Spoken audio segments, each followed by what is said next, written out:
La idea de hoy es que tengamos un encuentro, una charla súper relajada y bueno, básicamente eso, que nos podamos encontrar un rato a compartir información. Eh, Esta charla va a quedar grabada, entonces vamos a hacer así, vamos a, como estoy haciendo en este momento, empezamos la grabación. Lo que les voy a pedir, pueden dejar la cámara prendida si quieren, no pasa nada, es que durante esta primer media horita, más o menos, que me va a llevar a compartir este ratito, todas las preguntas que quieran me las hagan por el chat, entonces yo las voy a ir leyendo y así cuidamos la privacidad de cada uno de los participantes. Y una vez que yo termino, voy a dejar de grabar. Y ahí sí ya prendemos los micrófonos y hablan y dicen lo que cada uno quiera. La idea sería entonces que en esa última parte sí yo ya no voy a estar grabando, así cuidamos la privacidad de cada una de las familias que está presente. Les agradezco si lo están mirando en diferido y bueno, cualquier cosa van a tener ahí mi contacto, los contactos de las diferentes asociaciones que hoy nos acompañan. Como les contaba hoy, acá, bueno, en Argentina son las 6:15 más o menos, en España son las 11:15 de la noche, así que les agradezco un montón que estén por ahí. Voy a empezar con esta charla contándoles brevemente dos cosas y lo primero es quién soy, porque no tienen por qué conocerme. Les agradezco que estén por ahí compartiendo conmigo. Básicamente esta es una parte de mi historia, no es toda, pero yo soy Dalma, soy de base, vamos a decir, licenciada en fonoaudiología y me orienté, saben, como saben ustedes, que son familias en general que están acompañando a sus hijos y a sus hijas, y si son profesionales de salud, seguramente esto ya lo tienen recontra claro, pero es importante saber que así como hay médicos que se especializan en pediatría, en cardiología o en la serie de médicos que seguro han conocido a lo largo de su trayectoria, los fonoaudiólogos o los logopedas en España también tendemos a especializarnos en algún área, ¿no? Es muy amplia la carrera y no hacemos todos de todo. Yo me dediqué un poco más hacia el ámbito de la deglución en un principio, que es parte de lo que les voy a contar. Me interesó mucho la alimentación, a mí me gusta mucho la población pediátrica neonatal y en eso fui sumando cada vez más herramientas en relación a la lactancia. Así que básicamente es de lo que sé y de lo que trabajo y de lo que aprendo todos los días, ¿no? En el camino también estudié estimulación temprana, me fui orientando como más a esta primera infancia, tuve la posibilidad de capacitarme y de formarme en diferentes programas de abordaje de alimentación, bueno, nada, como yo, esto saben, soy de Argentina, pero tuve la posibilidad de formarme con personas y referentes tanto de nuestro país como de afuera y eso me nutrió un montón. Pude hacer el doctorado en fonoaudiología, así que soy doctora en fonoaudiología. Soy también pericultora, que es una carrera que quizá en España y en otros lugares quizá no exista, pero en Argentina, si bien todavía no está regularizada del todo, es una carrera que dura 2 años, que sería como algo como la asesoría en lactancia. Y hace poquito me pude certificar como USLT, que es el título sería como de consultor internacional en lactancia. Básicamente estoy terminando mi carrera de especialización en atención temprana en fonoaudiología. Estoy terminando, digo, porque lo hice en Argentina y estoy terminando a la distancia. Y ahora estoy en España porque estoy haciendo un máster en disfagia orofaringia. Soy profesional de planta del Hospital Garrahan, que si están desde Argentina seguro saben de qué hospital hablo. Es un hospital, para los que no saben, de tercer nivel de atención que se encuentra situado en la ciudad autónoma de Buenos Aires y en general se reciben, digamos, a las familias que están atravesando situaciones complejas de salud con sus bebés, con sus hijos y sus hijas, ¿no? Así que bueno, también hago consulta, o hacía en Argentina consulta privada presencial, pero la pandemia nos enseñó que con la virtualidad podemos hacer mucho, así que eso me lo traje también para acá y sigo atendiendo a familias de cualquier lugar del mundo de forma online. Eso es un poco parte de mi película para que sepan quién soy yo. Ahora sí, contarles un poco por qué surge este encuentro y cuál es su finalidad. Primero les quiero contar que encuentro básicamente surge gracias a Carla de Hirschsprung Argentina, que nos conectamos, nos conocimos y a quien le agradezco que me haya abierto el espacio para compartir con todos ustedes. Y en esta charla, en este encuentro, forman parte diferentes asociaciones y agrupaciones de familias, justamente porque la idea es que ustedes sean el centro hoy y poder acompañarlos, así que no me voy a olvidar, me lo voy a leer porque no me quiero olvidar de nadie.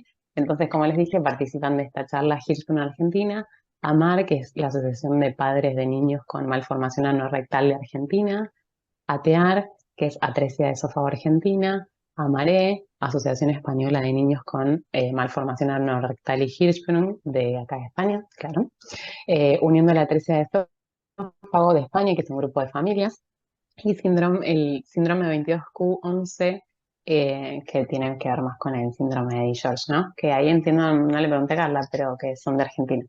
Un grupo de padres, ¿no? Sí, Gisela, me estás hablando de ahí, buenísimo. Sé que había otras asociaciones que estaban invitadas, pero bueno, así que espero no olvidarme de nadie en este momento. Básicamente este encuentro lo pensamos para ustedes, así que son un poco las condiciones que voy a mencionar, pero que como hoy hablábamos con Gisela antes de empezar, la alimentación atraviesa a la historia de todos y un poco tiene que ver con esto, ¿no? Que si ustedes están escuchando en otro momento o están ahora escuchando esta charla y dicen, bueno, mi hijo, mi bebé no tiene ninguna de estas condiciones, seguramente algo les va también a aportar, porque la alimentación, primero que nos involucra a todos, pero además cuando atravesamos una condición de salud, en general tiende a presentar algún desafío. Entonces, básicamente la finalidad de hoy es esa, es compartirles información para que tengan más herramientas y que sepan si están atravesando algún desafío, cuándo es necesario pedir ayuda. Entonces, ahora sí, me gusta siempre empezar con un poquito de, quizá no de teoría, pero sí de explicarles algunos conceptos que me parecen sumamente importantes. Tanto me voy a tomar un mate. Y tienen que ver con estos conceptos que a veces usamos de forma natural como sinónimos, ¿no? Y sobre todo en la población pediátrico-neonatal. Y son estos dos conceptos que son el de alimentación y de deglución, ¿no? Muchas veces, incluso entre colegas, hablamos como si fuesen lo mismo y realmente no son lo mismo. Cuando hablamos de deglución, hablamos de un acto complejo que todos estamos realizando en este momento. De hecho, aunque no estén yo, cada vez que me tomo un mate, ahí la veo a Gisela que está tomando un mate también, digo, estamos básicamente tragando, ¿no? Si alguien está tomando un café, un vasito de agua, lo que sea. Pero aún así ustedes no estén ingiriendo nada en este momento, también están tragando porque tienen que tragar su saliva. Y esto no es algo menor porque es una función, entonces, que es vital para nuestro cuerpo, que nos protege también y nos protege la vía aérea, nos protege en relación a nuestra saliva, nos protege por nuestras secreciones y por todo lo que tenemos alrededor, ¿no? Pero ahora cuando hablamos de alimentación, hablamos de un contexto mucho mayor. Cuando hablamos de alimentación, quizá nos imaginamos la foto de la izquierda, ¿no? En una mesa, sentados con comida, pero podría no ser en una mesa sentados con comida. Me puedo estar compartiendo un picnic en el piso, podría estar caminando con un amigo y compartiendo un helado. Hay un montón de aspectos que se empiezan ya a entremezclar, ¿no? Cuando hablamos de alimentación, hablamos de un contexto, hablamos muchas veces de en una actividad que trasciende solo, digamos, algunos aspectos de la familia, sino que también, por ejemplo, va a haber aspectos culturales. Digo, no es igual. Yo hace 8 meses que estoy acá en España, ¿no? Y las costumbres de alimentación, aunque son bastante parecidas, algunas no, qué sé yo, los horarios son distintos, quizá incluso propio en Argentina, por ejemplo, yo nací y me crié en la ciudad autónoma de Buenos Aires, y los ritmos de mi familia no eran iguales, mi familia, mi mamá y mi papá, no eran iguales a los de mi abuela que vivía en Corrientes, ¿no? El ritmo de vida era más tranquilo, quizás se respetaba más la hora de las siestas, los horarios de comer eran un poco más prolongados que quizá los que habitualmente para mí eran algo más rápido, o quizá el fin de semana se compartía un poquito más, ¿no? Pero ahora, cuando nos encontramos con una condición crónica y compleja, hay algunas cosas que se interponen en este camino como que conocemos típico de alimentación, y es importante saber que si yo les pongo esta foto, esto también es alimentación, ¿no? Digo, que no haya un plato ahí de por medio, que no haya algo ingresando a la boca, no implica que este nene, que son todas fotos de internet las que van a ver en mi presentación, así que no pasa nada, no implica que este nene no esté comiendo. Si se fijan, está alimentándose por un botón de gastrostomía. Quizá muchos de ustedes que me están escuchando ahora dicen, ah, mi hija se alimenta así, o en algún momento se alimentó así, o conozco a alguien que se alimenta así, o por una sonda, o lo que sea, ¿no? Digo, es importante que empecemos a ver a las otras formas de alimentación que no son por boca como momentos de comer y como momentos de alimentación, porque si no lo vemos como un momento de alimentación, muchas veces estamos privando a nuestros niños y niñas de un montón de aprendizaje y un montón de otras experiencias que involucran a la hora de comer, a esta alimentación. Y ya no pienso solo en la deglución, digo, este nene también está tragando porque tiene que tragar su saliva, pero quizá si un niño o una niña pequeña no come por boca, siento que no come. Y bueno, sí, está comiendo, porque de algo vive, ¿no? De aire no vivimos. Entonces es importante que empecemos a flexibilizar un poco nuestra mirada y entender que cuando hablamos de alimentación hablamos de algo mucho más amplio. Ahora bien, no me quiero detener demasiado en cada cosa. Como ya vieron, puedo hablar 7 horas de una sola diapositiva, así que le voy a meter ritmo. La alimentación es una tarea muy compleja que debemos aprender. Y acá me parece súper interesante compartirles que nosotros aprendemos a comer y a no comer. ¿Por qué? Porque seguramente si yo les pregunto a ustedes qué relación tienen con la comida, en general les diría, digo, en general que voy a tirar un número absurdo, cero, cero comprobado, el 80-90% me va a decir que tiene una linda relación con la comida.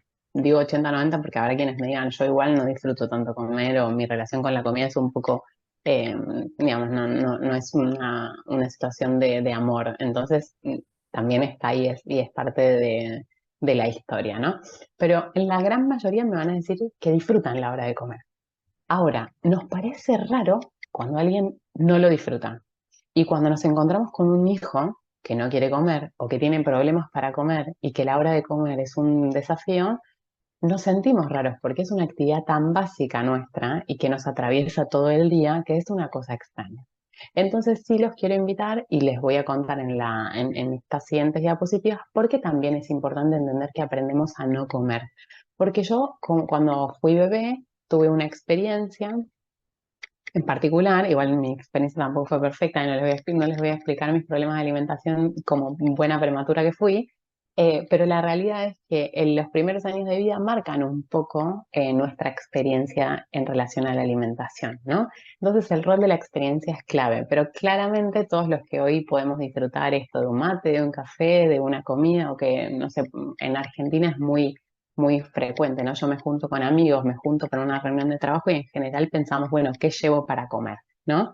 Entonces, la alimentación está cargada generalmente de sentimientos de placer, sentimientos positivos. Pero cuando nos encontramos en esta historia de padecer alguna situación de salud que afecta a algún órgano o más de un órgano, a veces la alimentación puede presentar desafíos y eso es lo que vamos a conversar. ¿Por qué decimos entonces que aprendemos a comer? Básicamente porque es una tarea muy compleja y que no es que naturalmente a todos nos sale porque sí, ¿no? Sino que hay una explicación de por qué vamos evolucionando y aprendiendo a comer. Básicamente, y no los quiero aburrir súper rápido, en nuestra historia, a nivel prenatal, es decir, cuando un bebé está dentro del antro uterino, de quien lo está gestando, vamos a decir de su mamá, eh, más o menos, si nos lo ponemos a pensar así como lo que nos dice la teoría, y esto lo sabemos cada vez más porque la ciencia ha evolucionado mucho y así como nos permite que algunos bebés muy complejos o con estos bebés que quizá llamaríamos más frágiles de salud, con el avance de la tecnología pueden sobrevivir y cada vez con mejor calidad de vida, bueno, también vamos entendiendo a través de las imágenes mucho más lo que pasa en este desarrollo intrauterino, ¿no? Más o menos los reportes, y estos son ventanas, tampoco es que es así como de estricto, ¿no? Pero tengan presente que un embarazo de término dura más o menos entre 37 y 40 semanas, ¿no? Es como lo más, lo esperable. Ya en la semana 12 a 13 más o menos aparecen los primeros movimientos de deglución. Y digo aparecen porque es lo que hasta hoy sabemos y hoy podemos ver. Entonces, imagínense qué temprano este bebé está practicando dentro de la panza cómo es esto de tragar. Ahora, cuando aparece una condición de salud que ya viene, como por ejemplo, dentro de las que vamos a nombrar, podría ser la atresia de esófago, hay algo que cambia, ¿no? Hay algunas cosas que van cambiando. Cuando este bebé llega a las 18 semanas, ya van a aparecer movimientos de succión, Entre la semana 28 más o menos aparece la respuesta de búsqueda, que es esta respuesta que el bebé muy tempranamente lo que hace es se choca con algo y va a buscar y eso que le permite después, una vez que nace, eh, poder alimentarse o encontrar el pecho de quien lo va a amamantar o un biberón en su defecto, ¿no? Entre la semana 32 y la 34 empieza a haber una succión y una deglución con un poquito más de ritmo, no coordinada del todo, pero con un poco más de ritmo. Y ya la semana 37 hay una buena coordinación de la succión de deglución, por eso ya es un bebé que sabemos que nace de término y que está, en general, puede haber alguna dificultad, pero listo para alimentarse por boca.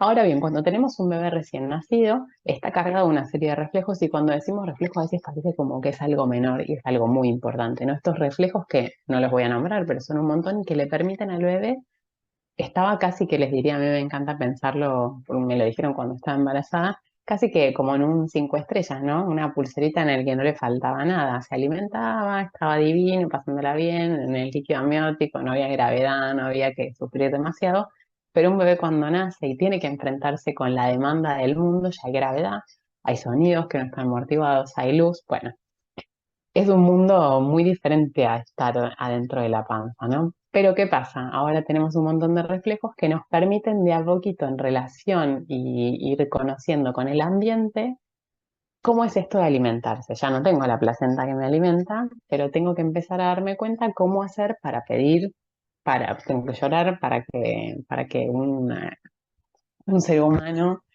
capacitado ahí al lado pueda acercarme alimento, de a poco me voy dando cuenta, si lloro así, me dan de comer y yo ya me siento mejor, y hay este dolor que tengo acá, tengo que empezar a moverme, a buscar, ¿no? Bueno, todas estas series de reflejos que van haciendo que un bebé aprenda a comer. Tiene mucho que ver las experiencias, como les decía, del ambiente, las experiencias en general de cada país particular de cada familia y las características propias de cada encuentro, de cada día, ¿no? ¿Cómo es este encuentro? ¿Cómo son las personalidades de cada uno? Bueno, hay infinitas situaciones que podríamos observar. Cerca de los 6 meses, ¿cuál es el nuevo aprendizaje? Nos acercamos hacia la alimentación complementaria, va a haber una exploración y aprendizaje sensorio-motora, va a haber un aprendizaje en relación al poder compartir la mesa y hay mayor exposición. Después otras habilidades que pueden aparecer son la masticación, la sorbición, el uso de utensilios y entre muchas otras cosas que podríamos estar horas hablando y que no es la idea. ¿Por qué entonces digo que aprender, no? Porque es muy complejo. Y porque es cierto que nuestros deseos, nuestras expectativas, generalmente cuando nos enteramos que va a venir un nuevo integrante de la familia, tienen que ver con todo lo lindo que nos espera, ¿no? Puede que incluso hasta sea algo que no esperábamos, pero en general, digo, nos empezamos a preparar para este encuentro. Todos queremos esa foto, todos estamos esperando esa foto, nadie está esperando otra cosa. Pero seguramente muchos de ustedes se encontraron con esta situación, que no es la misma experiencia, claramente, y yo no les voy a explicar de qué se trata esto, ¿no? Pero sí es cierto que estos bebés que no tienen la posibilidad quizá de ir directamente al pecho de quien los gestó o directamente empezar a alimentarse, y acá no importa ya si es al pecho, si es de un biberón, lo que sea, pero las experiencias son muy distintas de poder estar en la cunita al lado de mi mamá, de mi papá o de quien sea mi encargado de crianza, a tener que estar ingresado en una UCI neonatal, o quizá que unos días esté al ladito, pero después me tengan que ingresar por alguna condición crónica y compleja que aparece en el medio. Entonces es necesario entender que estas historias empiezan de otra manera, empiezan algo distinta, pero son igual de importantes y tenemos que poner el ojo en estos procesos de aprender a comer de manera muy importante. Entonces dijimos, hoy nos convocan, vamos a decir, estas condiciones de salud. Seguramente hay un montón de otras que nos convoquen y que parte de lo que les vaya diciendo les va a servir igual. Pero sí me pareció interesante, y no es dato menor, nos juntamos a hablar de la atresia de esófago, del 22q, el síndrome de George, de Hirschsprung, las malformaciones anorrectales, y sí me pareció interesante hacerles una mini división. Hasta hace unos años hablábamos de los trastornos de la deglución versus otras cosas que no eran trastornos de la deglución. Y hoy nos parece más interesante, o por lo menos a mí, y con la gente de la que aprendo todos los días, entender que sobre todo cuando estamos en poblaciones pediátricos neonatales acompañando a familias, es importante que miremos ya como toda la historia junta, ¿no? Cuando miramos la alimentación, miramos toda la película completa, o eso es lo que intentamos desde todo el equipo interdisciplinario.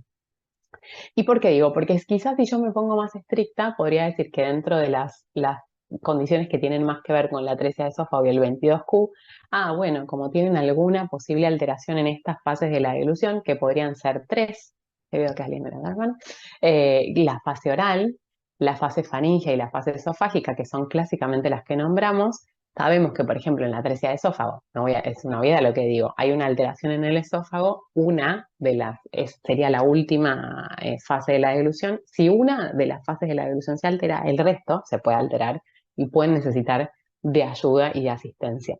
Cuando estamos frente a un niño o una niña con 22Q, que nos encontramos muchas veces con fisura, muchas veces con alteraciones velopalatinas que afectan el aprendizaje de la alimentación y muchas veces nos encontramos también con algunas dificultades en el neurodesarrollo que afectan a cómo estos niños y niñas aprenden a transitar otros aprendizajes como pueden ser la masticación, como puede ser la absorción o básicamente su actitud a la hora de comer, ¿no?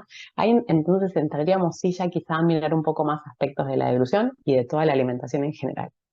Pero si nos situamos en la otra parte de esta gran historia y esta comunidad de familia, si nos ponemos a pensar en bebés, niños y niñas con Hirschsprung o malformaciones anorrectales, es como, bueno, dale, pero ¿y acá por qué lo mencionas tanto? Podría alguien decirme. Yo sé que muchos de ustedes van a decir, no, sí, sí, está bien, necesitamos hablar de esto, ¿no? ¿Y por qué? Porque la realidad es que por más que no se afecte ninguna, entre comillas, fase de la deglución, sí se afecta la alimentación, y esto lo saben mejor ustedes que yo, ¿no? Nosotros tenemos que tener presente que todas estas condiciones afectan al aparato digestivo. Y el aparato digestivo no está como en otra parte de la historia de todo esto primero que pasa arriba. Cuando algo de alguno de estos sistemas, y ni que hablar otros, ¿no? Digo, si yo tengo una cardiopatía, también se me puede afectar y seguramente van a aparecer desafíos en la alimentación. Pero si yo estoy hablando del sistema digestivo, claro que la alimentación puede verse afectada y vamos a ver por qué en diferentes situaciones. No todas las situaciones van a ser iguales, pero sí es importante que miremos con más detenimiento a la alimentación. Yo cada tanto voy mirando la hora para no pasarme mucho, ¿eh? Entonces sí me pareció interesante compartirles un poquito de información que les viene bien a todos. ¿Por qué decimos entonces que podríamos aprender a no comer? Porque hay un montón de sensaciones, de experiencias y de huellas que van quedando en cada uno de sus hijos y de sus hijas que van quedando en este proceso, ¿no? Y las posibles complicaciones, porque hasta ahora, digo, ojalá que ninguno de ustedes les haya pasado que algo se vaya complicando en el camino y que hayan sido situaciones, vamos a decir, entre comillas, lo más fáciles posibles de transitar. Pero no vamos a olvidarnos que muchas veces en el poder salvaguardar la vida de un bebé, acompañar estos procesos que son muy desafiantes, hay muchas cirugías, hay muchas veces complicaciones, entonces yo puede ser que esté frente, por ejemplo, a un niño pequeño, una niña pequeña con una malformación anorrectal, pero bueno, quizá tuvo que ser intubado muchas veces o los tiempos de intubación fueron un poco más prolongados y hay una alteración de la vía aérea o fue difícil destetarlo del ventilador y ahora está traqueostomizado. Digo, hay un amplio espectro de todo esto, ¿no? Que cada cosa podría ir complicando parte de la historia. Alguien me pone en el chat, ¿eh? Afecta mucho la alimentación. Soy madre de un niño con síndrome de Down más Hirschsprung de casi 6 años. Mil gracias por organizar esta charla. Bueno, buenísimo. Ni que hablar cuando hay, bueno, van a aparecer desafíos en el desarrollo, ¿no? Pero cuando hay molestias, y esto han dado por ahí, Filo, que es una terapista ocupacional que no solo es amiga y que quiero, sino de quien aprendo un montón. Me encanta trabajar en equipo y eso se los voy a ir contando, pero todas las sensaciones internas del propio cuerpo también afectan a cómo aprendemos a comer. Por eso les puse algunas fotos y cosas que a ustedes en la vida cotidiana les pasa, ¿no? Por ejemplo, la distensión abdominal, la constipación. Son todas cosas que quizá si, no sé, se lo cuento al vecino, me va a decir, bueno, ¿eso qué tiene que ver con cómo aprendes a comer? Tiene mucho que ver. Porque si yo cada vez que como o me dan de comer, tengo sensaciones displacenteras en el cuerpo, mi asociación empieza a ser mucho más negativa. Ya no es, qué divertida la hora de comer, es cada vez que me dan de comer, yo al rato me siento mal, o cuando tengo que ir al baño, o en su defecto tengo que evacuar lo que sea, me duele la panza, me siento mal, empiezo a tener sensaciones disconfortables en el cuerpo. Entonces, generalmente son niños y niñas que también empiezan a tener dificultades para comer y empiezan a evitar las horas de alimentación y para la familia suele ser un momento estresante. Ni que hablar que muchos de nuestros pacientes van a tener ileostomías, van a tener muchos otros procedimientos que afectan vamos a decir, entre comillas, no me gusta la palabra normal, pero vamos a decir típico, desarrollo de los mecanismos de alimentación.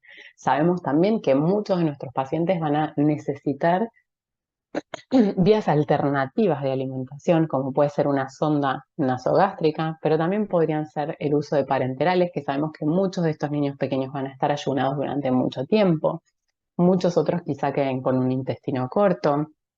Y todas estas situaciones van a afectar a cómo aprendemos a comer, ¿no? Entonces, no es, muchas veces lo que nos pasa es que si todas las partes del equipo, ¿no? Y acá ahora sí me pongo más a hablar del lado profesional, no estamos conectados, a veces nos puede pasar que quizá el cirujano nos diga, bueno, listo, este es el momento de empezar a comer y ya estamos como listos. Pero si no trabajamos previamente estas habilidades, este acercamiento a la hora de comer, digo, si un niño pequeño no está listo para comer vía oral, eso es súper entendible, pero hay un montón de otras cosas que podemos trabajar en relación a la experiencia para que cuando orgánicamente estemos listos para empezar, ya podamos acercarnos desde otro lugar, ¿no? A nosotros en el hospital, por suerte, nos pasa que tenemos una muy linda conexión con el equipo, por ejemplo, de cirujanos de gastro, y se empezaron a dar cuenta, por ejemplo, que es un dato que hasta podría sonar una pavada, pero era necesario antes de hacer una corrección en niños un poquito más grandes, ¿no? Una corrección esofágica, saber que ese niño realmente iba a poder después comer. Porque a veces, hace muchos años, quizás se hacía la corrección del esófago y el cirujano necesita que ese esófago funcione después de la cirugía, ¿no? Bueno, y teníamos un niño que no quería comer. Ahora el esófago estaba unido o ya no tenía ninguna fístula y estaba para funcionar. Ah, pero los chicos no quieren comer. Bueno, entonces, para que no nos pase eso, todo el equipo tiene que trabajar junto, la familia tiene que estar muy presente en relación a saber cuándo pedir ayuda y cómo es el proceso de que no es de un día para el otro, un niño pequeño dice, ah, bueno, ahora puedes comer y ya, estás listo para comer, ¿no? Entonces, estas pequeñas cosas son cosas que tenemos que tener presentes. Ni que hablar, y esa es la foto de la derecha que me parece súper interesante, es entender que nosotros cuando trabajamos o acompañamos al proceso del crecimiento y desarrollo, no estamos siempre en el mismo momento. No es igual acompañar una familia los primeros meses de vida que cuando un niño pequeño tiene 2 años o 5. Las estructuras, los niños pequeños no son adultos en miniatura. Las estructuras, el funcionamiento es muy distinto y la capacidad de aprender o incluso ya por la estructura, ¿no? Digo, la lengua de un bebé que recién nace no ocupa el mismo espacio en la boca que el de un niño de 5. Entonces ahí también tenemos un montón de variaciones y por eso es necesario estar, vamos a decir, especializado o capacitado en esta primera infancia y no vale cualquier cosa. Ahora sí, vamos a hacer. Sí me parece importante esto que les mencionaba, que quizás hasta hace muchos años lo que hablamos era, bueno, de los trastornos de la dilución versus aquello que no lo eran, pero desde el 2019 hablamos de los trastornos pediátricos de alimentación. Si lo leen en inglés, son los Pediatric Feeding Disorders. Un grupo de especialistas del mundo se juntaron y dijeron, bueno, tenemos un abanico enorme de problemas de alimentación y que a veces las clasificaciones nos ayudan a tener un lenguaje en común, ¿no? Bueno, necesitamos ponerle un nombre a esto. Ahora, ¿de qué se tratan estas dificultades? En general, sabemos que se estima que entre un 20 al 30% de niños y niñas con desarrollo típico presentan desafíos en la alimentación. Y esto, quienes acompañamos y quienes estamos rodeados de niños pequeños, sabemos que es así. Sobre todo llegando a los 18 meses, 24, hay un periodo de problemas de alimentación frecuente en las familias. Es una consulta frecuente en el pediatra de estos niños que son quisquillosos, que no quieren comer. Ahora, cuando yo tengo una dificultad, una necesidad especial o una alteración o un desafío en el desarrollo, esta prevalencia aumenta de manera exponencial. Hasta el 80% de nuestros niños van a presentar un desafío en la alimentación. ¿Por qué? Porque la alimentación es una tarea muy compleja que requiere de la integridad de muchos escenarios y además que está atravesada por la experiencia, por el aprendizaje y todo un montón de situaciones que pueden hacer que se altere. Entonces, ¿qué son estos trastornos pediátricos de alimentación? Básicamente se definen como aquellos que presentan una ingesta oral alterada que no es apropiada para la edad, y acá muy importante, que no es apropiada para esta edad, ¿no? Que si yo miro a un niño con un desarrollo típico y yo tengo una alteración en la alimentación, digo, bueno, no pueden estar sentados igual a la hora de comer con las mismas habilidades, ¿no? Con una duración de por lo menos de 2 semanas. Sabemos que generalmente cuando hay un desafío en el desarrollo, esto viene como de más larga data, y generalmente se asocia con estos 4 componentes, con alguno de estos 4, con una condición médica, hoy estamos hablando de condiciones médicas, con compromiso nutricional, en general vemos estos impactos, con una disfunción en las habilidades para alimentarnos o con una disfunción psicosocial. Alguno de estos 4 componentes tiene que estar y que, claro, no tiene que estar relacionado con aspectos socioculturales, con aspectos más en relación a la pobreza o con normas culturales propias de la familia, ¿no? Entonces, nuestros pacientes, nuestros peques, pueden entrar en esta clasificación, ¿no? Porque generalmente algunos de estos factores, bueno, sobre todo ahí la condición médica, van a estar alterando. Entonces, ¿cuándo es necesario pedir ayuda? Yo acá también me podría pasar horas hablándoles de cuándo pedir ayuda, pero es muy importante que tengamos presente, para mí, 3 escenarios. El primero son los síntomas de disfagia o las dificultades para tragar, ¿no? Si ustedes notan, o que ya se los dijeron, ¿no? En la consulta, que su hijo o hija tiene dificultades básicamente para tragar, y puede ser para tragar la saliva, para tragar las secreciones o para tragar un bolo alimenticio que le decimos a esa comida que ya fue preparada en la boca y que ahora se prepara para pasar a todo el sistema digestivo. Estas serían las primeras. ¿Cuáles son los síntomas como de más alarma? La tos durante la alimentación, las situaciones más de ahogo, la voz que es húmeda, la necesidad de carraspeo, síntomas respiratorios a repetición, y acá también vale la otitis, por ejemplo. Eso lo vemos muchísimo en los bebés con 22Q, que tienen insuficiencia del velo del paladar. Muchas veces el alimento entra al oído, porque sabemos que todo esto está conectado, y hay otitis a repetición. Bueno, esto podría ser una causa para consultar. Y obviamente, ni qué hablar si hablamos de sintomatología respiratoria baja, ya pulmonar, ¿no? Sabemos que el desarrollo del pulmón durante los primeros 7 años de vida se va a ir dando, entonces necesitamos, obviamente que más allá de esto necesitamos cuidarlo, ¿no? Pero es un periodo súper importante para cuidar la salud pulmonar de nuestros niños pequeños. Otro gran grupo serían los desafíos en las horas de comer, ¿no? Y acá, por eso les digo, no siempre cuando hablamos de problemas o desafíos en la alimentación hablamos de trastornos de la deglución. Es necesario que también miremos a la hora de comer de forma más global. Entonces, si ustedes tienen desafíos en las horas de comer, si aparece selectividad, si aparece rechazo marcado a la alimentación, o si simplemente las horas de comida son estresantes para la familia, o hay dificultades en las transiciones de los diferentes alimentos o de los diferentes utensilios, también es importante consultar. Es muy importante consultar porque muchas veces decimos, bueno, ya va a pasar, y a veces en vez de pasar, esto se va agravando, ¿no? Entonces es necesario, aunque sea, digo, a mí me gusta como esto de una consulta a veces no viene mal, porque no todo es para tratamiento, no todo es para decir, bueno, uy, me voy a tener que sumar, ir una vez por semana, no sé, a la FON, a la Logo, a la terapista ocupacional, al kinesiólogo, no importa quién sea. Muchas veces es tener información y decir, bueno, voy a ir por acá, voy a acompañar desde acá, y si en un tiempo no aparece una mejoría, bueno, quizás sí tengo que hacer algo, pero tener información, no le tengan miedo a las consultas, no todo es para tratamiento. En eso me parece súper interesante dejarlo ahí claro. Y un gran momento, otro gran momento, es siempre que la familia tenga dudas. Generalmente, cuando la familia tiene una incertidumbre, cuando siente que hay un problema, es porque hay un problema. A veces un porcentaje más chiquitito puede que no lo haya, pero por lo menos sacarse la duda. Si ustedes sienten que algo no va del todo bien, consulten, sáquense la duda, que no quede ahí dando vueltas. Sobre todo, como les digo, porque la alimentación atraviesa muchas horas de nuestro día, entonces es necesario que estemos relajados, que estemos tranquilos y que las horas de comer sean lo más confortable eh, posible para todos. Bien.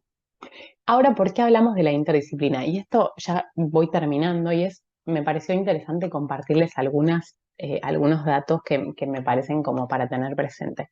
Estas cosas, yo no sé si alguna vez escucharon a un fonoaudiólogo o a un logopeda en relación a la alimentación, pero son cosas que mencionamos mucho, que son la seguridad, la eficacia y el confort. Es sobre todo la teoría de la eficacia. El confort cada vez lo hablamos más, pero quizás a veces no se habla tanto, pero es sumamente importante.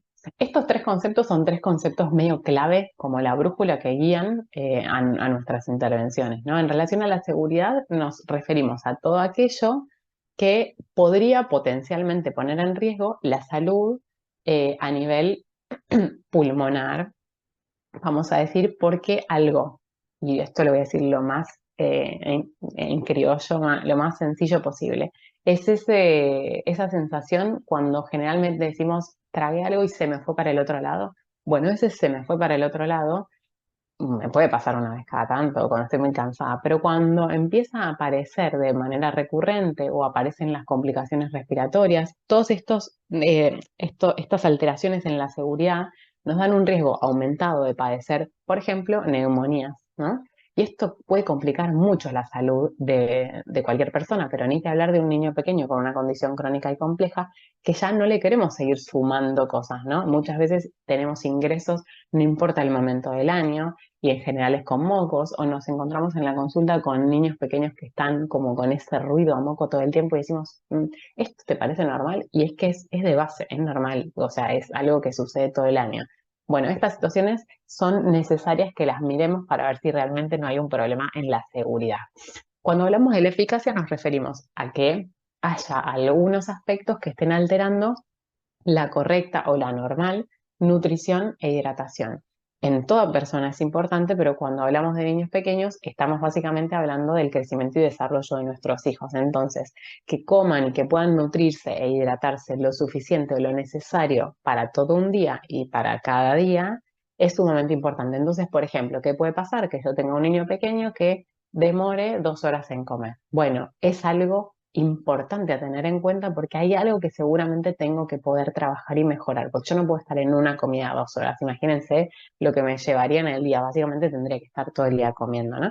Entonces, este aspecto también es importante. Y ni que hablar el confort.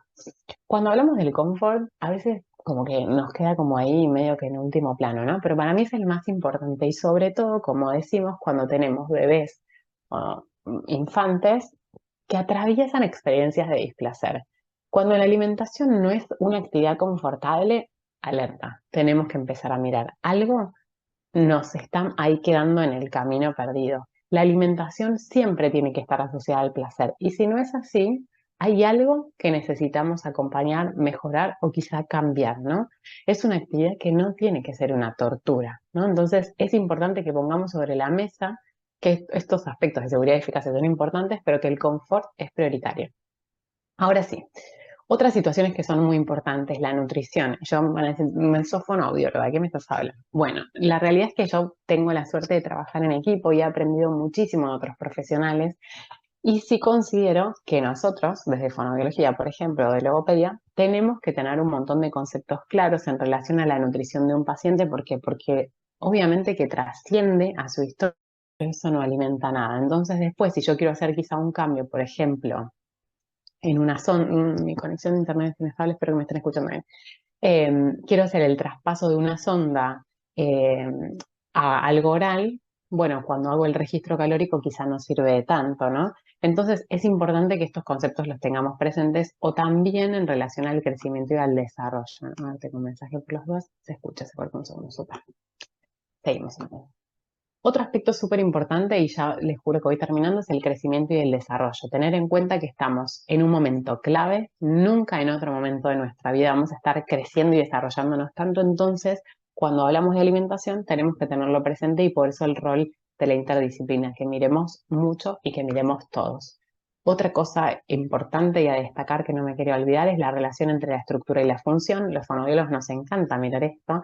Nos encanta tener presente cómo la funcionalidad cambia la estructura y cómo la estructura cambia la funcionalidad. Entonces esto siempre es necesario tenerlo presente.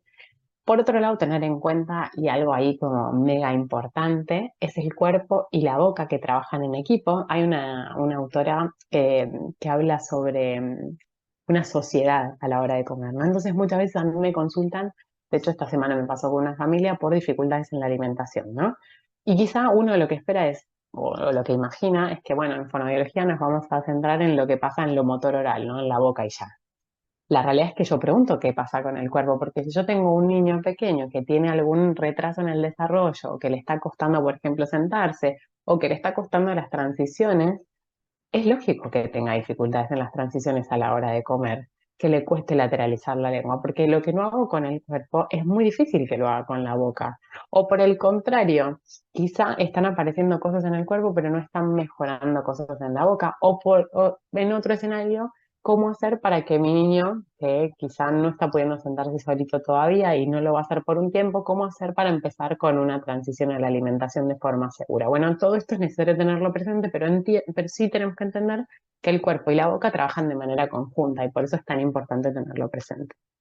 Y siempre tener presente que las horas de comer van mucho más allá de la boca. Entonces, que yo tenga un niño que se alimenta por un botón de gastrostomía, acá en España le dirían por una PEG, por una sonda nasogástrica, por una sonda nasoduoyeyunal, no importa el tipo que sea, incluso por una parenteral, es necesario que miremos las horas de comer y que sepamos cómo hacer para acompañar este aprendizaje. Aunque hoy no sea posible, hoy no va a ser la historia de siempre, ¿no? Entonces necesitamos saber que para que en algún momento, si se puede, esté habilitada la vía oral, tenemos que trabajar mucho en la experiencia y en el rol del ambiente para cómo acompañar estos procesos de alimentación y de aprender a comer.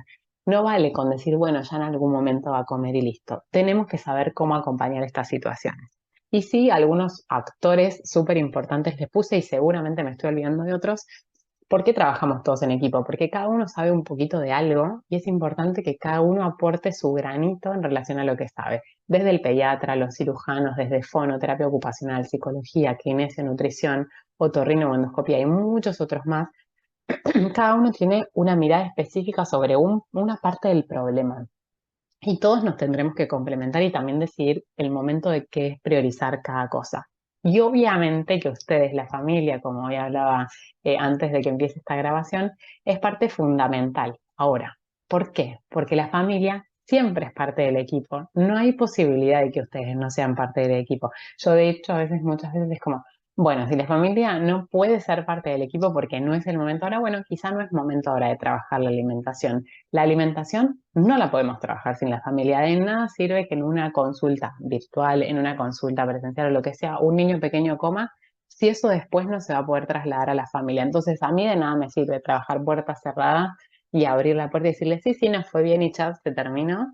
Sino que yo necesito, si puede estar la familia presente, genial, y si no, no importa, pero un vínculo constante porque la alimentación sucede en casa. Y acá sí me parece interesante tener presentes del otro lado, si conoces a una familia que está atravesando esto, si sos profesional o lo que sea, tener presente que la familia vive con mucho estrés, con mucho miedo, con mucha ansiedad y que muchas veces hay sentimientos negativos en relación a las horas de comer. Y a veces no por lo que les pasa a ellos propiamente, sino porque de la alimentación opinamos todos.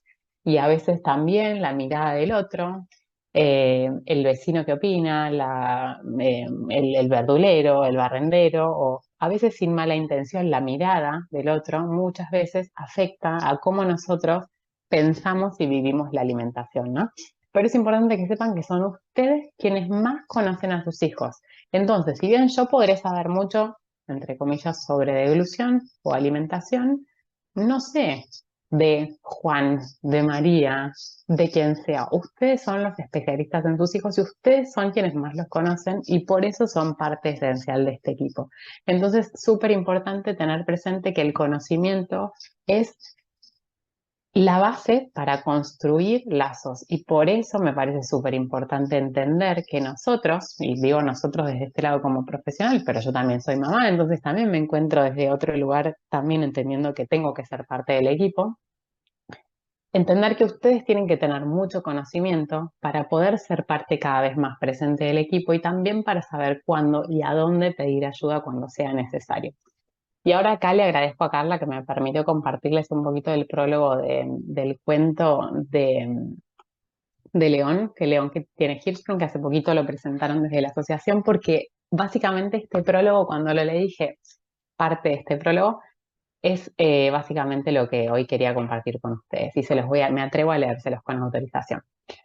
Y dice algo así: el camino no fue fácil, el diagnóstico no llegó rápido y cuando llegó tampoco fue sencillo de digerir. El mundo de las enfermedades poco frecuentes abre la puerta a universos llenos de individualidades desconocidas para muchos de nosotros. Siendo franca, no conocía absolutamente nada de la enfermedad de Hirschsprung antes de que León tenga su diagnóstico. Quizá eso también me motiva a contar su historia. No puedo dejar de pensar en el poder del conocimiento, lo importante que es saber, poder ayudar o simplemente entender en silencio, sin juzgar, comprender los tiempos del otro, los cuidados que necesita. Creo que construir una sociedad mejor, más justa y colorida puede un poco empezar por acá, darle valor a una realidad que no es ajena, eh, que existe, ignorarla no va a hacer que desaparezca, solo hace que se perpetúe la desigualdad, la falta de empatía y el dolor de quienes día a día luchan para que sus hijos tengan una mejor calidad de vida. Esto incluye los tratamientos médicos necesarios de calidad y accesibles y un contexto sociocultural que sea red, que sostiene y que no arroja al vacío. Yo le agradezco un montón a Paloma sus palabras porque creo que reflejan lo que a muchas familias, no importa si, digamos, específicamente sea con Hirschsprung o no, cuando se encuentran con estas dificultades o con estas situaciones de condiciones de salud compleja, atraviesa una familia y creo que por eso ustedes son el motor principal de este equipo. Y ahora sí, les agradezco un montón que hayan estado ahí. Les dejo mi mail de contacto, mis redes sociales y voy a parar la grabación así podemos compartir un ratito que ustedes quieran.